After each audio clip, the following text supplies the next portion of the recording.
Second Nature for Children is in the house. Coach, how you doing? As always, man, I'm great, great. How about yourself? Man, I'm doing absolutely great. I'm ready to get right to it. Today, Coach, I want to talk about children. Yep. It's time to talk about children because Second Nature is for the children. So, family, as you come in, make sure you like, subscribe, and share. I put that out there, trying to get folks to help build a channel so we can move it. But that's not working. I don't know why. The last video, you can look at it, it had like 74 views, but only 5 or 6 likes. And I always say, if it's something you don't like, if it was something that truth was not being told, share it. But it lets me know that even more, like I always tell you, that there's a lot of work that has to be done before we move forward as a people because us coming together and making a difference is just not our interest and concern. And I'm so glad that social media is out because social media has revealed us. It has really shown where we are as a people and where our Yeah, yeah, concern yeah, and, yeah, and yeah. interest. So I really, Definitely, yeah, man. yeah, I really appreciate social media. You can't even lie. The facts and the evidence is shown every day to where we gravitate toward things like that. But I want to do today, Coach, I want to talk to you about children. I want to talk to you about children because second nature, like I said, is for children. Second nature it means a habit, something you do without even thinking about it. And when I talk about the mind, the body, and soul, I deal with my mind, my body, and my soul each and every day without even thinking about it. I go to the gym for so many hours and work out. I don't think about going to the gym. It's just something I do. I'm always open mentally to learn. I'm always under construction. I make sure and I'm always working on my spirit, meaning my discipline, my self control, my tenacity. I'm always working on these things. And I be working on these things until the day they lay me down. So I don't have it all together. I'm always on the construction and I'm going to keep grinding. That's what I'm going to do. And I'm going to make sure that our children, as many as I could reach, that began to take another philosophy of life and believe, began to travel another path than the path a lot of us have traveled and are still traveling. And so before I get into it, I want to talk to you about, and I've had this conversation with guys for many years, and I just want to see where you are because this is something just came to me. And I'm talking about the guys can have one baby or they can have multiple children by different women. And a lot of them feel like, well, I take care of my child. I take care of my child. And I look at that as being very selfish because that's good. If you take care of your child, that's good. But we have to begin to think about how the child feel about that. Because even though you may say you taking money over there or you doing this or doing that for the child, but psychologically, I've been working with children a long time. Psychologically, in some cases, it really affects the child, and it can be in the behavior of the child when their mother and father is not together. You understand what I'm saying? I some got you. yeah, sometimes a stepfather or a stepmother or whatever could come in and that child may end up taking a liking, but on a lot of times that I've dealt with, that when the parents split, it really affects that child psychologically. So even though you feel like, well, I take care of my child, I do this and I do that, we got to begin to think about how that child feel instead of so much of you thinking that you're doing what you're doing.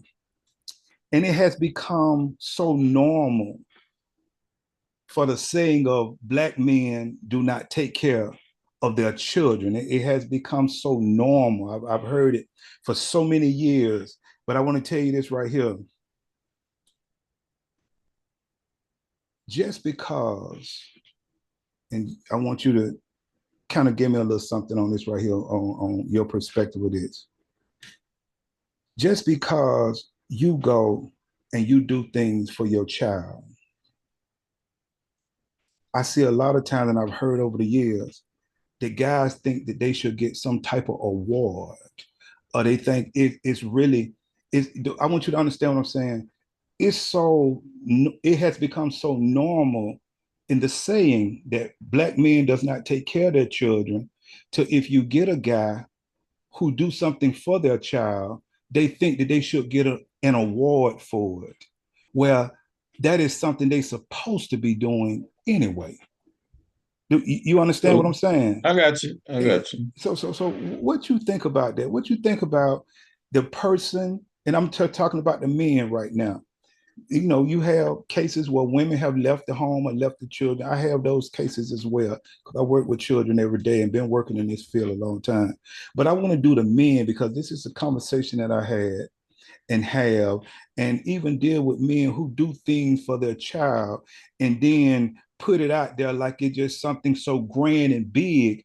And it seems so grand and big to that man because it is so known that black men does not take care of their children, True. but the True. man does not understand that he don't get an award for that because that is what he's supposed to be doing. Supposed to do. Yeah, Yeah, I got you. yeah. Well, what you think about that? I got you. It's a combination of things, really, man. Okay. But you can spend money all you want, but that time, that picking that child's brain, so to speak, you know what I mean? Knowing that you, the parent, uh, is available, they can reach out and touch you. Even if you're not in the home, but they can reach out and touch you and talk over whatever it is bothering them that they can't talk to mom about. You know what I mean? All of that plays a part. And I understand some folks feel that they should be exempt because they're doing what they're supposed to, what they are doing. Let me say that, what they're doing. They should be exempt from the majority. But even like you said, it comes with the territory. The child and asked to be here. You know what I mean? Right. Right. And as long as you're alive, it doesn't matter how old that child becomes, man, you should be a part of that child's life. If it's, you know, if the situation suits that. Let me say it like that because in a lot of instances, people and their parents just break bad and they Mm-hmm. don't ever mend and all of that stuff. You know what I mean? Because no one wants to be where they don't want it. They're not want it. You know what I mean? Right. So, but yeah, it's a combination of things, man. Like I said, the time being reachable. I mean, it's not that one weekend or every other weekend. It's Mhm. 24/7, man. You know what I mean? Absolutely. Absolutely. So, Okay. Like I said, it was just conversation and just something I was thinking about because I wanted to do kids and working with some kids this week made me think about some things. And I want to talk to you tonight and I want to jump right to it. I want to ask you this question right here. Who's more responsible? Who's more responsible? The teacher or the parents? That's what I want to talk to you a little bit about. And I'm talking about our children education. That's what I'm talking about. I'm talking about the education. mm, I want to know who's more responsible if that child pass or fail in their schoolwork. Now, they both, the parents and the teacher, they both carry a responsibility. But I want you to share, and I want the family to share with me, because I would say that one is more responsible because true, it's, true. yeah, because, and I Mm, would say it's the parent because it's your yeah, child. Yeah, I mm, would say it's the parent. I don't know who you're gonna say just yet, coach. I'm gonna let you share, but I would say it's the parent because it's your child. And the parents bear the greatest responsibility because when a teacher has 25 to 30 students, and these children are on different learning levels, if your child can't keep up, it's up to you as a parent to take the time or find that child some help. So I would definitely say when it comes to the education of a child, more of the responsibility, even though they both bear responsibility because the teacher job, that's what they do to teach. But like I said, I don't know. And most of us haven't been in a setting with children, especially younger children. When you're talking about 25 and 30 children in one classroom with one teacher, not much is going to get done in that, coach. I just want to share that with you because here it is. And I don't know if a lot of people ever thought about this. When you got 25 to 30 different children in a class who stand in different environments, different communities, and dealing with different minds at home, dealing with the trauma that's coming from their house. I want you to understand this. I don't know if you thought about this or the people have thought about this, but you dealing with 25 to 30 different personalities that's coming from home, that's coming from their parents. I don't know if you ever thought about that. And I want to share this with you too. Our children are in trouble when it comes to education. It makes no sense, coach, that your child has reached the sixth and the seventh grade reading on a first and second grade level. That's where we are. That's where we are. I want you to understand these children are being pushed on through this system. They're just being pushed on. And if someone don't come and make a difference, because if you study the projections what they have done for 5 and 10 years from now, they've only written down that it's going to get worse, because they're saying if someone don't come along to work to make a difference, then it's not going to get no better, because we're going to be pushing all of these children out of school and they're uneducated. So how do you think they're going to survive?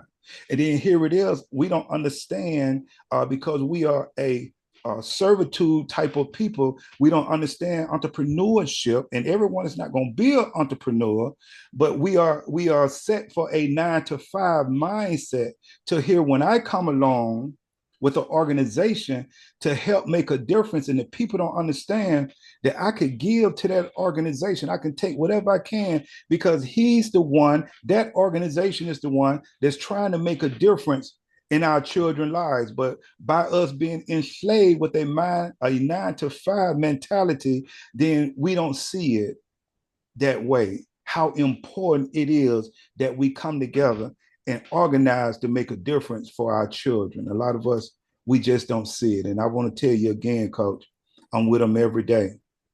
Our children are in trouble. And like I said, how do you get to the 6th and 7th grade and you still cannot, you're struggling to read on a first and second grade level? I would definitely have to say that's on the parents. That's not on Yeah. the Yes. that, yeah, more of that responsibility, because that one teacher can only do so much with 25 to 30 kids that's out of control. For the most part, a lot of those kids are out of control. I'm in there with them, believe me. A lot of people don't think about that. And then a lot of the parents will come up to the school and act a fool on the teacher because their child acting a fool, and the teacher game reported them, and the parent will come up to the school and act a fool. And it's your child who's in this building acting a fool. So a lot of times when you see the children behavior, a lot of times, I'm telling you from experience, once you meet their parents, you'll be able to understand, okay, I see why this child is the way they are. So there's a lot of work to be done, and a lot of these kids, they have either a learning disorder, because everyone don't pick up things at the same pace. So yeah, so now your child is falling behind. So either they may put them in a class where they may say just a slower class, but then they can get in that class what's considered a slower class and be slower even than that class. As parents, we bear a responsibility for our children well-being.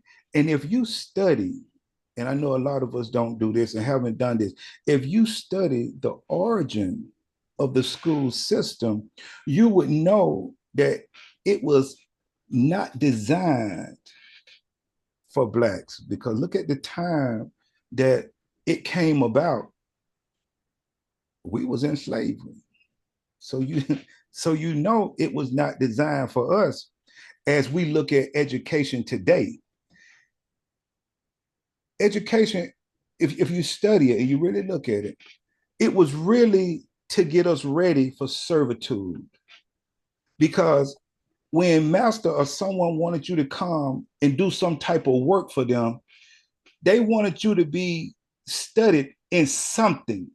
They didn't teach you like they teach you reading, math, this, that. No, no, no, no. They would just bring you together to teach you discipline, self-control.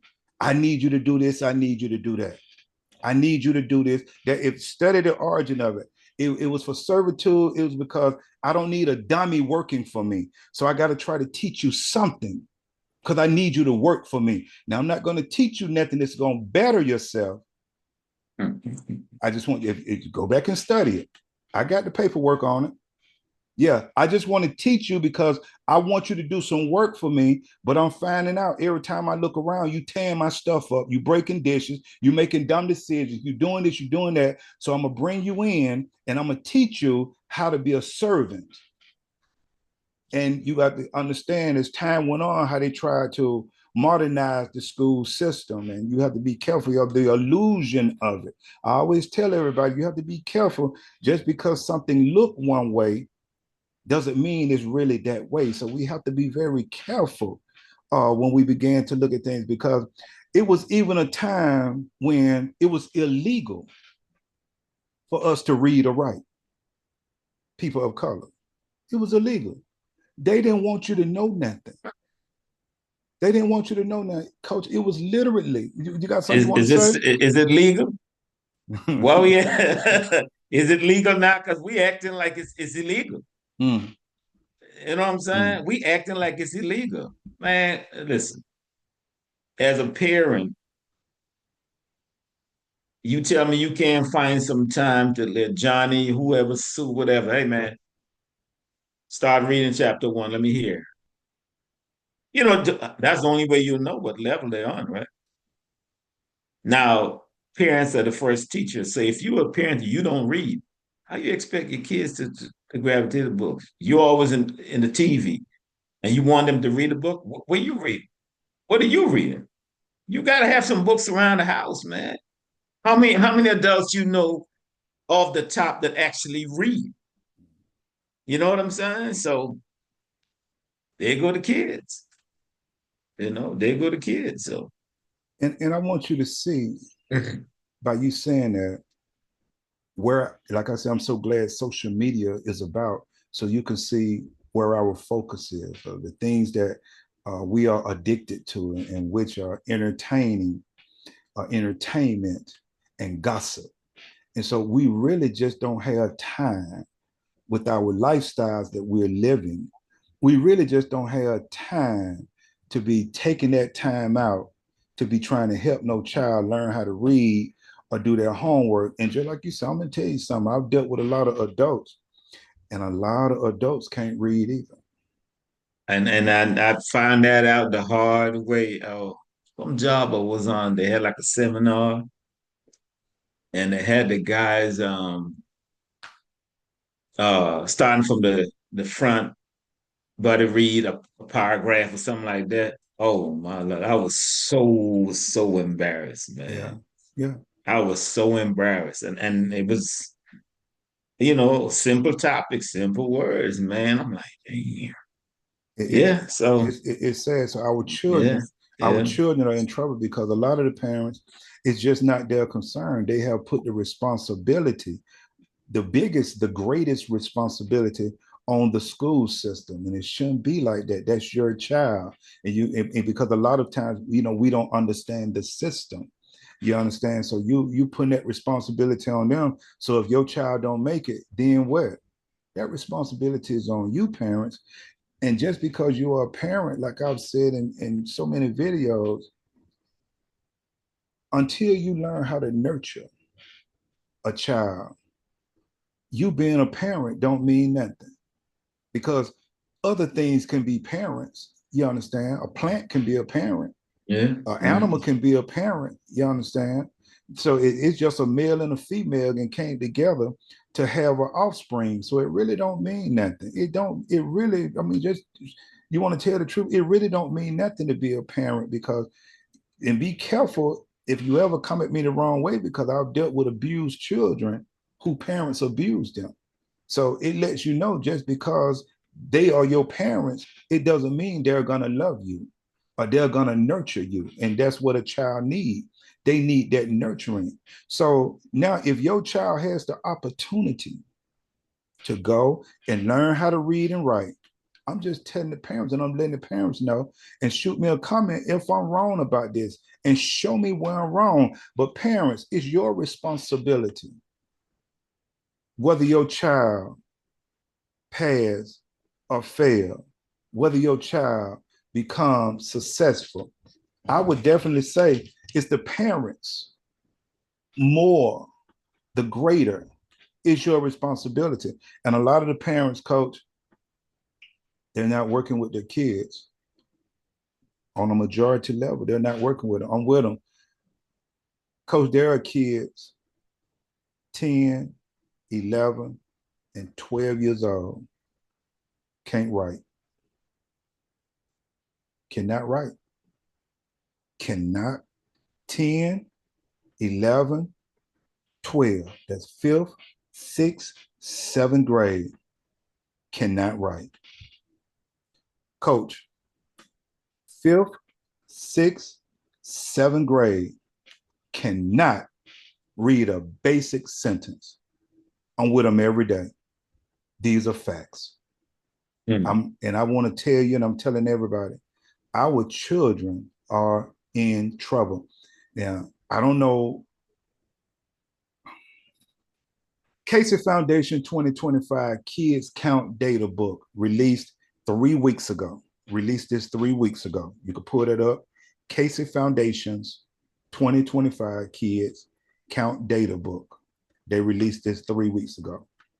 9 and 10 Black eighth graders, 9 and 10 Black eighth graders are not proficient in math. 9 out of that 10 cannot do math well. Eighth graders. 85% of fourth graders are not reading at grade level. 85%. I'm talking about us. I'm talking about us. You can pull it up. I just gave you where you can go pull this information because you have organizations and you have people who do data, who study these areas.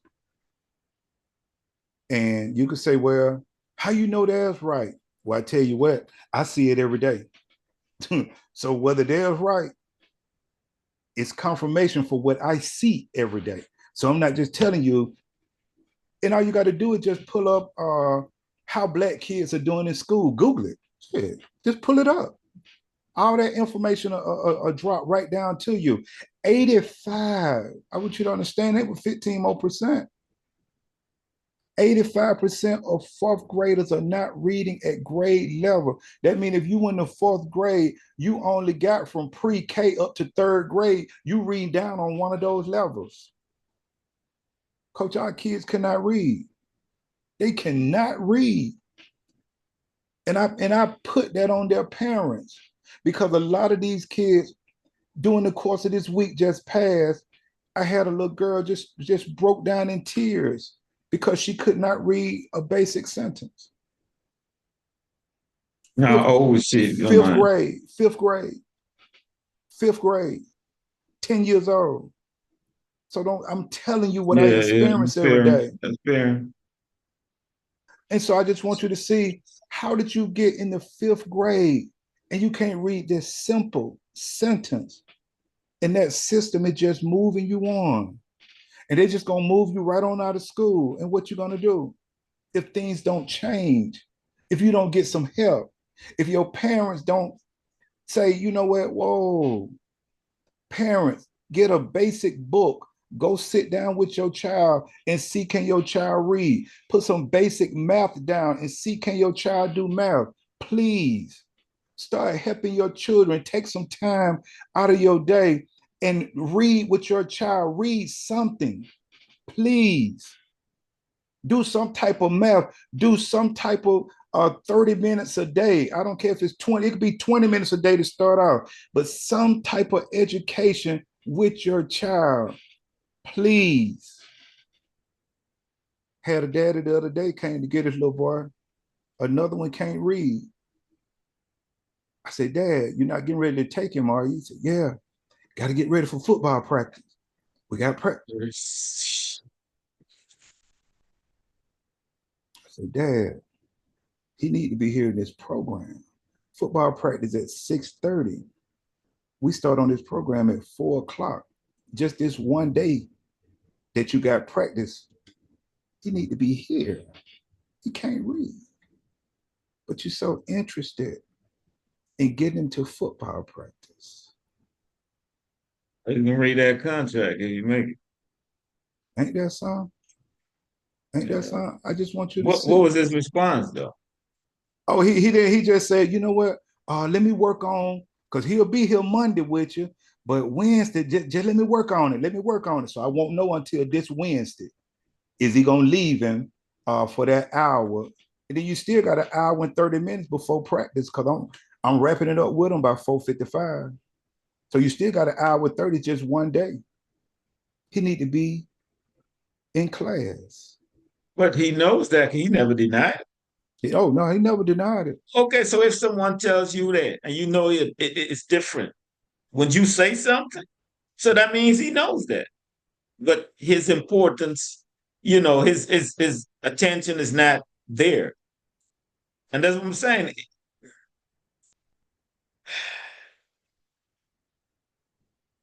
If the parents don't see that as their priority, basic, reading, math, that's basic. If they don't see it as a priority, then you get what you get like that. You know what I mean? He's almost in football. Come on, man. Yep, a lot of them, the girls and cheerleading and the boys, whatever sports season it is, that's where the interest is at. A lot of these parents, especially from certain communities that I'm in, and I'm in what they would consider the low income community. That's where I go back and give in those communities. And those parents, education is just not their priority. That's part of the reason right there too. Yeah, education is not. You can set up. A lot of the schools don't even do PTA meetings. Remember the PTA meetings where the parents and teachers associate? They don't even show up. They don't even show up. But when you say signing for football season, signing for basketball season, signing for baseball season, signing for cheerleader, house packed. House packed. That's been a long time. And I'm telling you what's going on right now in 2025. If you ask them parents to come in and let's talk about your child education, man, please. But if you say, hey, football season start, we need to be here, won't. They there. And so when I tell you from what I see, a lot of our children are in trouble. And we got to do something to make a difference. We fighting over here at Second Nature for Children. And, that's why we ask for support. Check us out. They go to the website, go to our Facebook page, Second Nature for Children. Man, see the work we're doing. Support this organization. You don't want this organization to go down. We're doing great work. We grinding. But we need help. It's an organization. We need to organize. We need to bring more people in to help us push it throughout the United States. We're working to build it like that. We're working to really build it. Coach, Black students face more discipline in school at a much higher rate than any other group of students.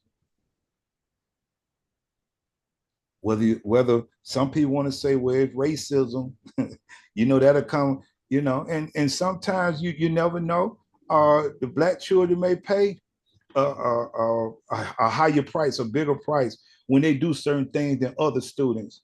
They may. Mm-hmm. But if you in a school where all Blacks are majority, now what you gonna say? When it's all Blacks now, mostly all black, 90%, 99, 98% black.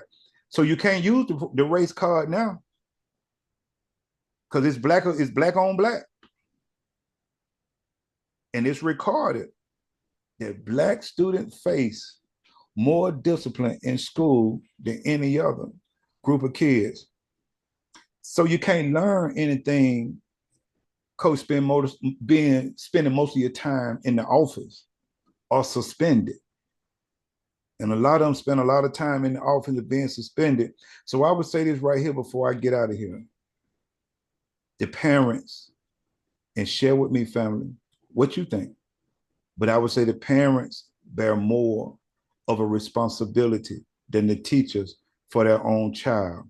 From birth to 5 to 6 years old, parents should be teaching their kids cognitive skills and building a strong foundation of basic learning and preparing them to move them from one level to the next level.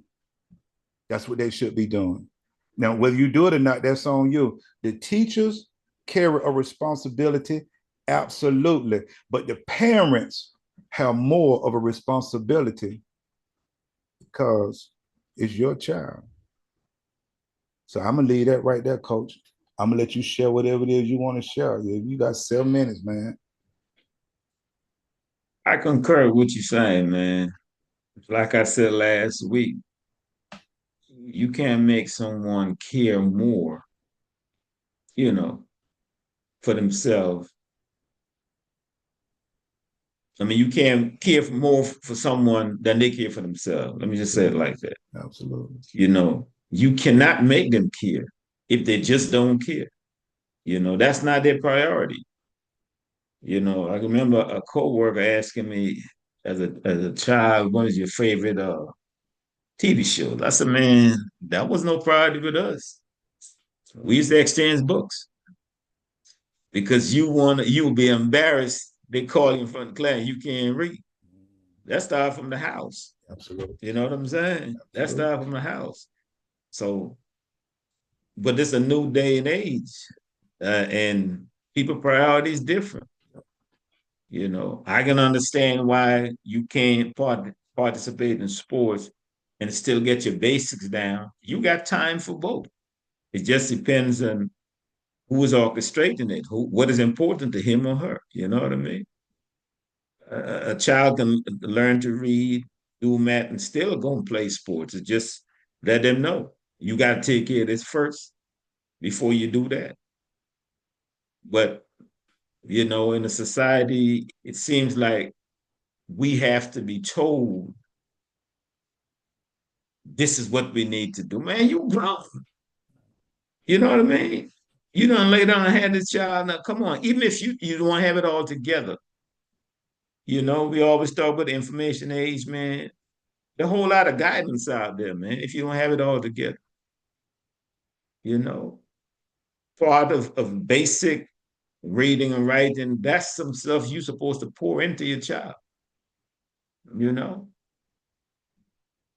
I think it's an accountability factor because a lot of people just dodging it because maybe they're not strong in them areas.